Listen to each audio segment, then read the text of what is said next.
Assalamualaikum warahmatullahi wabarakatuh. Jumpa kembali bersama saya Joko di West Progress Channel.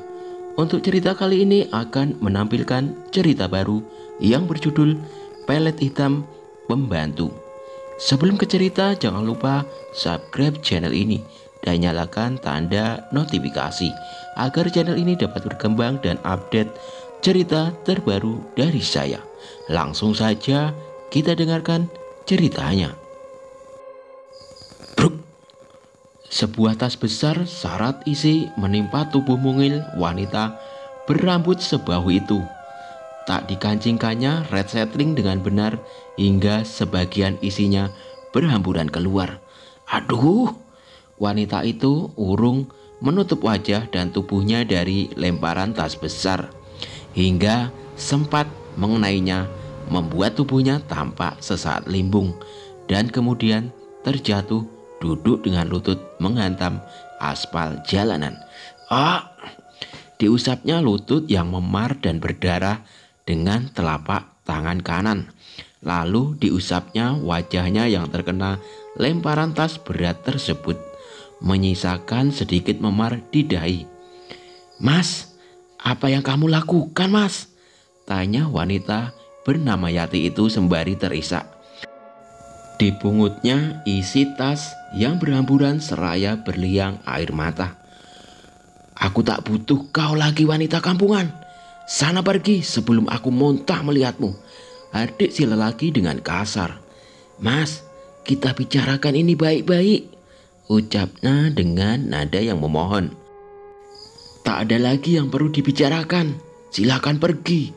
Bawa tubuh kotormu bersama laki-laki bajingan itu," adik si lelaki dengan kasar. Brak! Ditutupnya pintu gerbang dengan kasar. "Mas, aku ini masih istrimu, Mas," buru Yati dengan air mata terus berlinang. Arman terhenti sebentar lalu menengok. "Sekarang tidak lagi. Kau kuceraikan." "Dengar kamu, kita bercerai," ucapnya keras seraya terus berlalu masuk dan mengunci rapat pagar besi yang kokoh itu. Mas Arman, Mas," isak Yati di depan pagar yang terkunci rapat. Tak dihiraukan lagi panggilan Yati. Terus saja dia berlalu meninggalkan Yati yang terpaku di depan gerbang besi dengan air mata yang tak habis-habis menetes. Hingga ia akhirnya jatuh terlongsor di bawah pagar besi yang sudah terkunci dari dalam. Sungguh ia tak menyangka bahwa sikap suaminya jauh berubah. Padahal dulu ia sangat memanjakannya. Tak pernah sekalipun Arman memarahinya. Segala permintaannya selalu diturutinya. Namun semua berubah sejak sebulan lalu, saat seorang wanita muda mengisi hari-harinya. Wanita muda yang selalu berpenampilan menggoda dengan bibir merah merekah dan baju yang selalu saja menampakkan isinya. Dan yang lebih membuatnya sakit hati, wanita itu adalah Isma, adik tirinya. Adik yang semula ditampungnya namun berubah menjadi benalu yang menghancurkan rumah tangganya. Ia telah dijebak. Siang itu sepulang dari pasar dalam keadaan haus dan lapar, ia dengan senang hati menerima segelas es buah pemberian Isma dengan hati gembira. Tanpa pikir panjang diteguknya es buah itu sampai habis. Namun rupa-rupanya tak ada kebaikan yang tersisa sedikit pun dalam hati adik tirinya itu. Tanpa disadari oleh Yati, minuman itu telah dibubuhkan semacam obat tidur. Dan terjadilah hal yang menimpanya saat ini. Karena di saat Yati pulas tertidur, Isma telah memanggil seorang lelaki bayaran untuk menodainya. "Jadi inilah kesetiaan yang selalu kau bangga-banggakan itu, hai wanita sundal," adik Arman suaminya kasar seraya menunjukkan foto dirinya bersama seorang laki-laki dalam keadaan paling memalukan. "Tapi aku sama sekali tak melakukannya, Mas," Aku bisa buktikan. Isak Yati menahan perih. Buktikan apa lagi? Buktikan kalau kamu masih laku dan bisa menjual diri. Perempuan murahan. Tapi sungguh mas, aku sungguh tak kenal lelaki itu. Sungguh mas, ratap Yati seraya memeluk erat lengan bahu Arman. Jangan kau sentuh aku lagi. Telah kuharamkan kulitku kau sentuh. Hai wanita murahan, ucap Arman seraya menyingkirkan genggaman tangan Yati. Tapi mas, plak, sebuah tamparan keras menghantam pipi kiri Yati, diiringi satu tendangan mengarah ulu hatinya. Yati sama sekali tidak berani melawan. Percuma baginya melawan saat ini. Yang dibutuhkan adalah redamnya emosi agar kemarahan itu tak semakin menjadi. Yati bangkit. Teriak darah mengalir dari bibir yang pecah akibat tamparan tadi. Arman tidak peduli. Senang ia bisa membuat Yati terluka. Sebuah senyuman sinis menyeringai dari bibirnya yang biasanya selalu tampak lembut. Keterlaluan kau Yati. Kau sudah menodai kesucian pernikahan ini, ujar Arman lagi dengan geram. Tampak otot-otot di tangannya menggelembung. Begitu juga rahangnya yang tampak menegang. Isma yang telah menjebakku mas.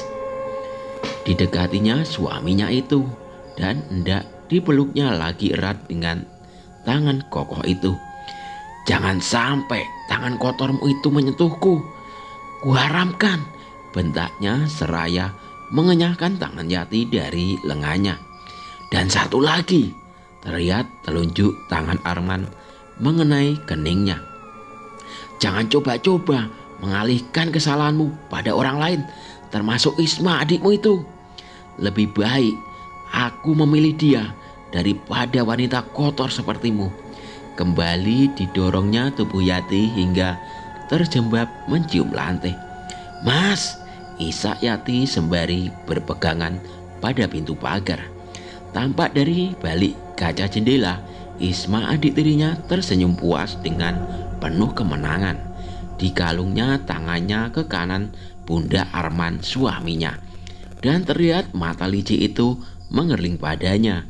Dan yang lebih menjijikan lagi, Arman tampak memegang dagu Ismi mesra. Dan sesaat kemudian terlihat keduanya berpakutan mesra. Yanti membuang muka. Jijik ia melihat kelakuan dua manusia biadab itu. Marah rasanya, namun tak kuasa melawan. Ia sudah ditalak oleh suaminya. Tak ada lagi haknya untuk marah dan cemburu.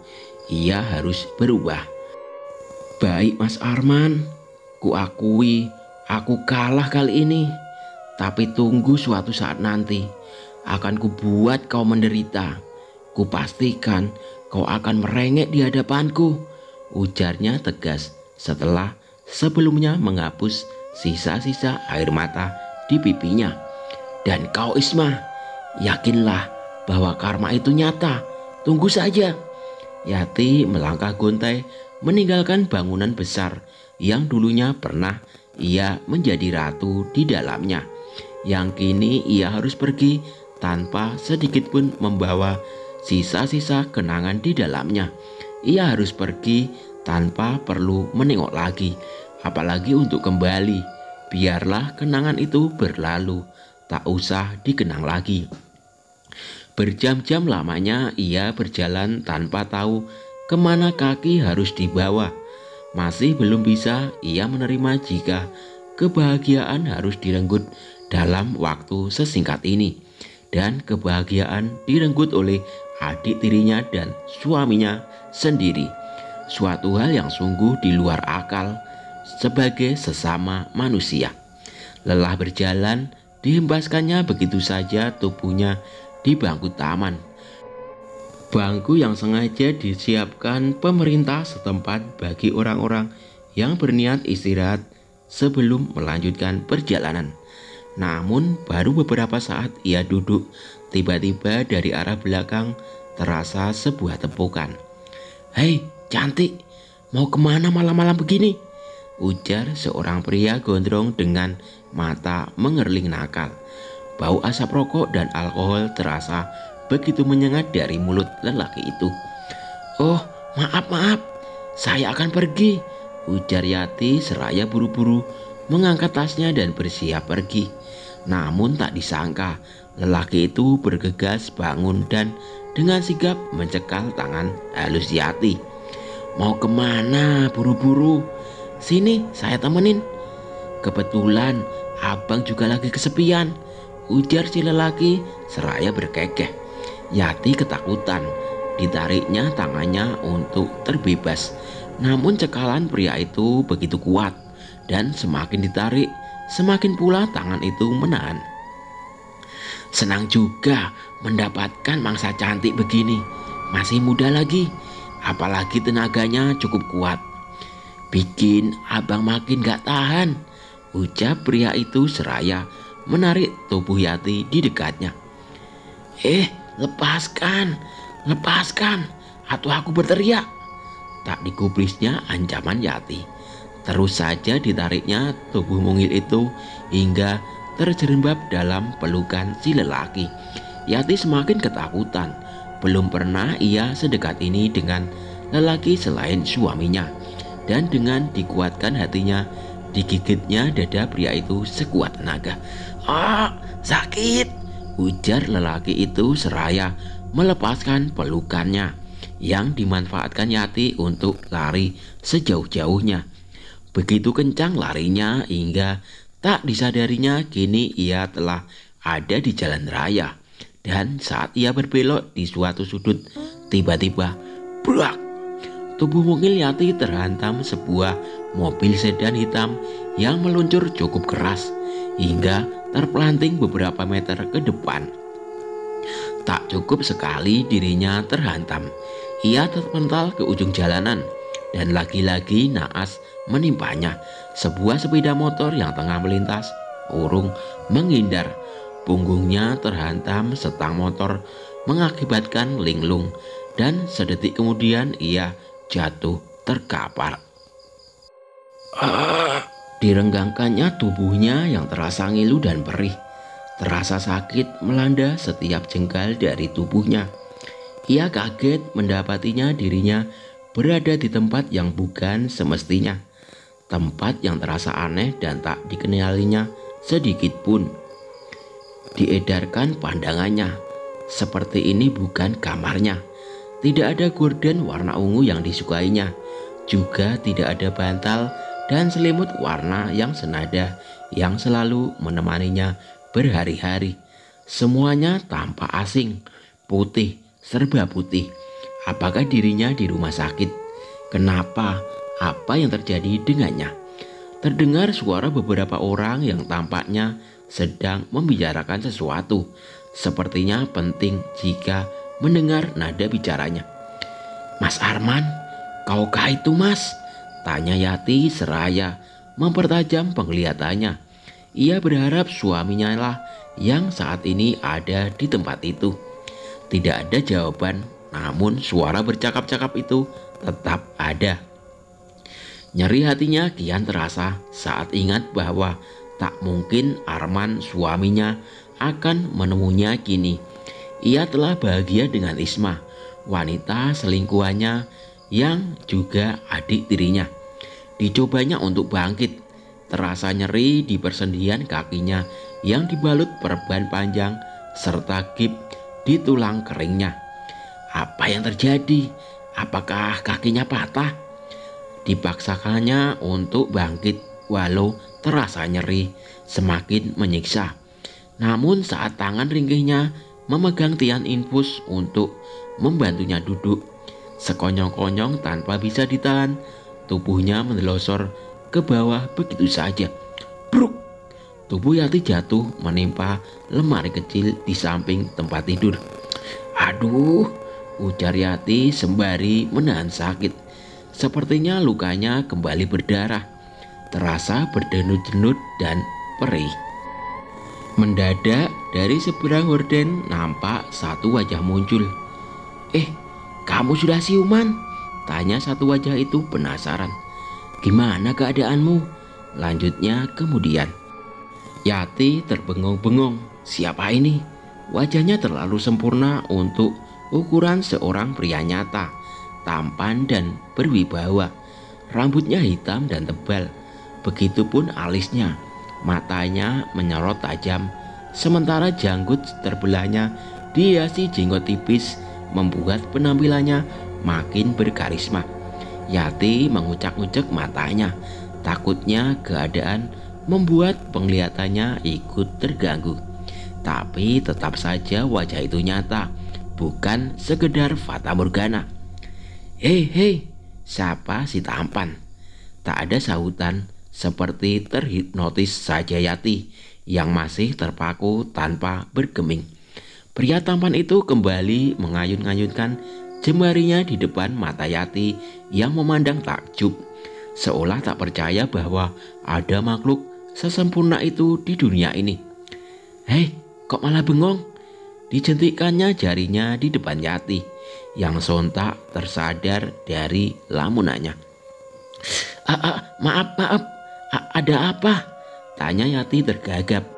Mendapati orang yang diajaknya berbicara kaget, pria tampan itu tertawa hingga tampak gigi-giginya yang putih teratur menyembul indah. Yati kembali terpaku sendiri, seolah tersihir akan ketampanannya. Bibir Yati terurai senyum simpul, indah dan lebar, dan tanpa sadar Yati bergumam. Tampan sekali. Merasa diajukan, kembali pria itu menegur. Hei, kok malah bengong? Ada apa? Yati merasa malu, wajahnya memerah. Oh, maaf, Anda siapa? Apa yang terjadi dengan saya? Oh iya, kenalkan, aku Andri, Dokter Andri, penabrakmu 2 hari yang lalu. Waktu itu kamu jalan dalam keadaan melamun, dan saat itu aku melintas dan tak, ujar Dokter Andri seraya memberi isyarat dengan jari tangan kanannya yang menabrak jari kiri. Kamu tertabrak dan terkapar pingsan selama 2 hari 2 malam. Yati tergagap, baru ia ingat akan kejadian 2 hari yang lalu. Tampak ia celingukan mencari-cari sesuatu. Apa yang kamu cari? Tas, mana tas saya? Ujarnya mencari-cari. Tas apa? Sejak kejadian kemarin, aku tidak melihatmu membawa tas. Ditepuknya kening. Bagaimana ia akan melanjutkan hidupnya? Sementara ia tidak mempunyai uang lagi. Lalu Yati bercerita bagaimana sesungguhnya, sampai akhirnya ia tertabrak mobil dokter muda yang ganteng itu. Tanpa sesaat Dokter Andi berpikir keras, keningnya mengerenyit. Jadi apa yang akan kamu lakukan sekarang? Yati menggeleng pelan. Kemana kamu akan pergi? Kembali hanya gelengan sebagai jawabannya. Maksudnya kamu sama sekali tidak tahu apa yang harus kamu lakukan dan tidak tahu kemana? Yati mengangguk. Kamu punya kerabat atau saudara? Yati kembali menggeleng, lalu menunduk. Dia sama sekali tidak punya saudara satupun. Selama ini dia hanya hidup sendiri. Ayah dan ibunya telah meninggal puluhan tahun lalu. Hanya suaminya, Mas Arman, yang ia punya selama ini. Dan kini satu-satunya orang yang ia percaya mencintainya sepenuh hati telah mencampakkannya begitu saja. Tak ubahnya seonggok sampah yang tidak berguna. Dokter Andi tampak menggeleng-gelengkan kepala. Sungguh tak mudah jalan hidupmu, ujarnya seraya menatap keluar jendela. Bagaimana kalau kau kerja padaku saja? Ucapnya kemudian seraya memalingkan wajahnya pada Yati. Bagai petir di siang bolong, Yanti kaget. Tak disangkanya kehidupannya akan kembali membaik. Saya jadi asisten Anda, jadi dokter, atau jadi perawat? Tanyanya polos dengan mimik yang lucu. Ya enggak lah, kamu kerja di rumah saya daripada kamu kebingungan cari tempat tinggal dan jadi gelandangan. Iya kan? Ucap dokter itu mencoba melucu. Tampak gigi-giginya yang putih semakin tampak menawan. Ah iya, maaf. Dasar bodoh aku ini, gumamnya dalam hati seraya tersipu malu. Nanti kalau memang sudah cukup kuat dan punya tujuan pasti, kamu boleh pergi dan melanjutkan hidupmu lagi, ujar dokter tampan itu seraya tersenyum manis. Bagaimana? Kamu setuju? Baik dok, baik. Saya berjanji akan bekerja sebaik-baiknya, ikrar Yanti saat itu juga. Ya sudah, kamu istirahat saja dulu. Tunggu dokter jaga yang akan memeriksa kesehatanmu.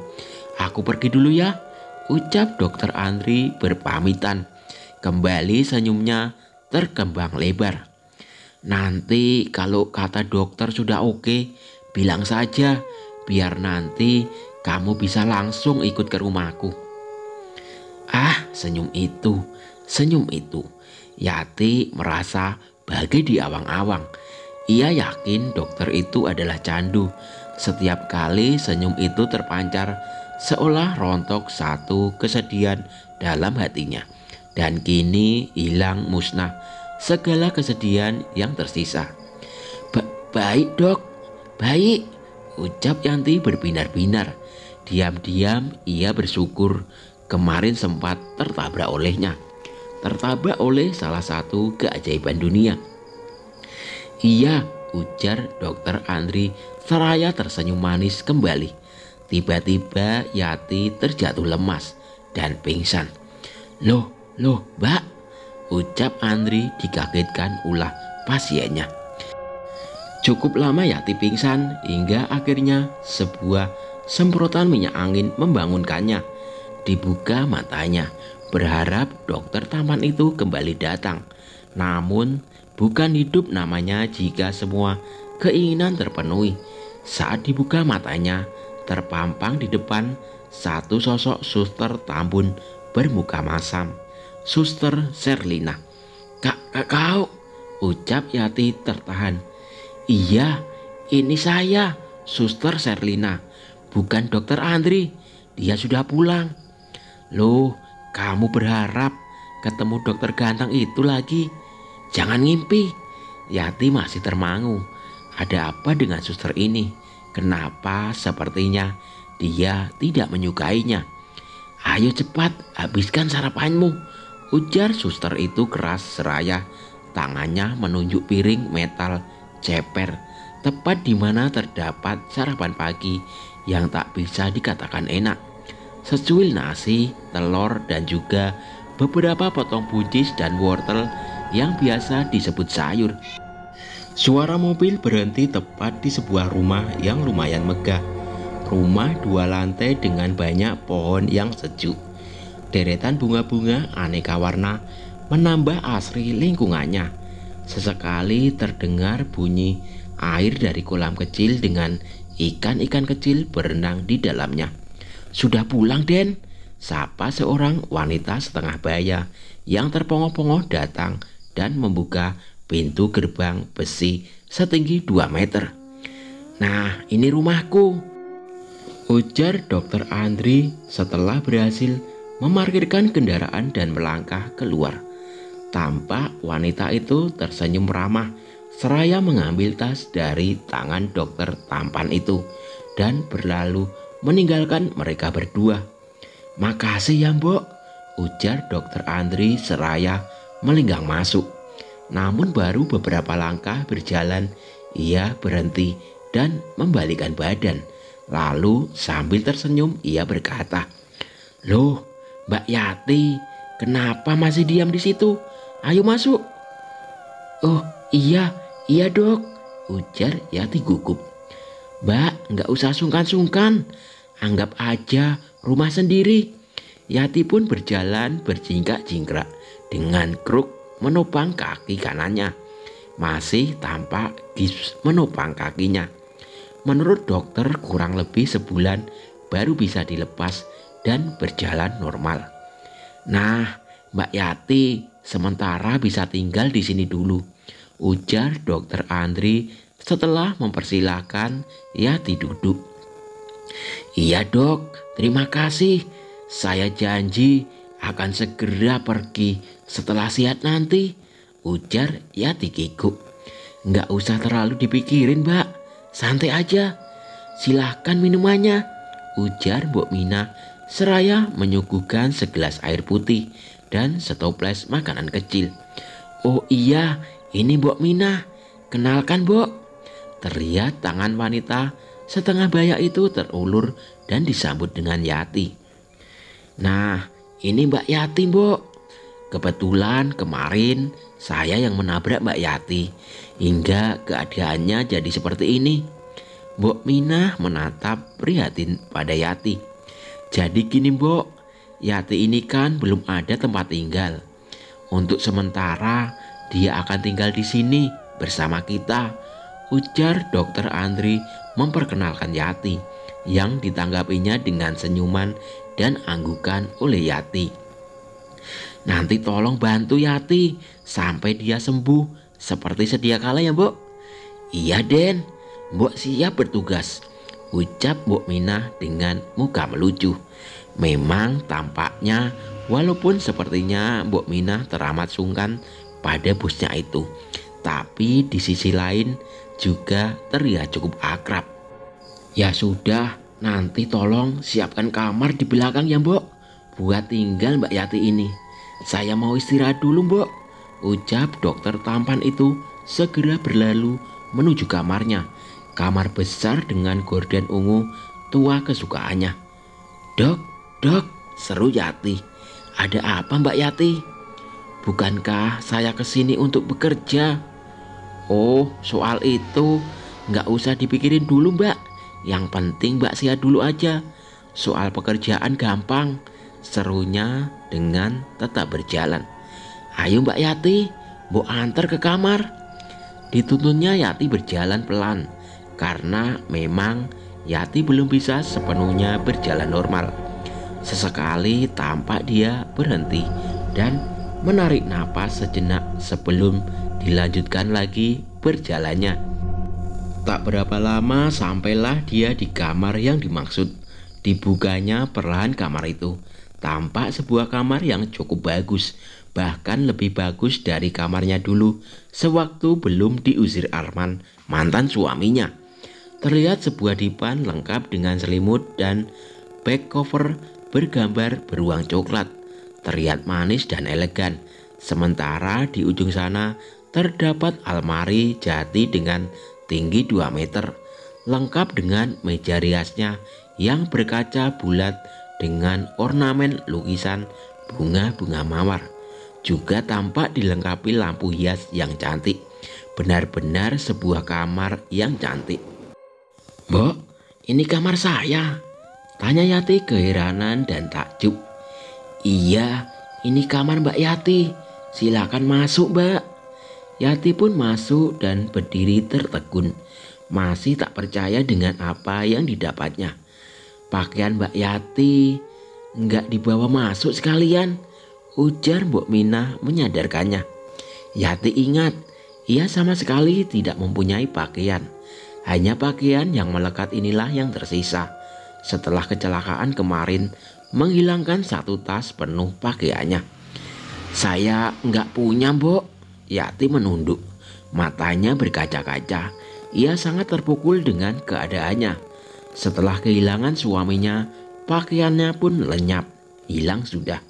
Sementara itu tiba-tiba Dokter Andri sudah muncul dari arah belakang. Oh iya, itu kan masih ada pakaian-pakaian yang masih bagus Mbok di sana. Coba kasih tahu Yati, siapa tahu cocok Mbok.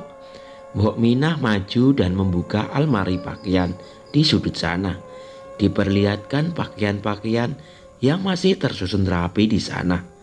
Nah Mbak Yati, kalau Mbak Yati mau berganti pakaian, silakan dipilih saja ya, ucap dokter itu kembali pergi. Makasih ya dok, seru Yati tanpa ditanggapi, karena saat itu sudah tak terlihat lagi batang hidungnya. Makasih ya Mbok. Untung saya ketemu dokter Andri. Kalau tidak, saya tak tahu nasib apa yang bakalan menimpa saya Mbok. Dan dokter memang orangnya baik banget Mbak. Nggak segan-segan membantu siapapun yang membutuhkannya. Ya sudah, silahkan istirahat dulu. Nanti kalau butuh bantuan, panggil Mbok saja. Mbok ada di ruangan sana, ucap Mbok Mina seraya menunjuk satu ruangan putih yang lumayan lega di ujung bangunan itu. Yati masih termenung, masih terheran-heran dengan jalan hidupnya.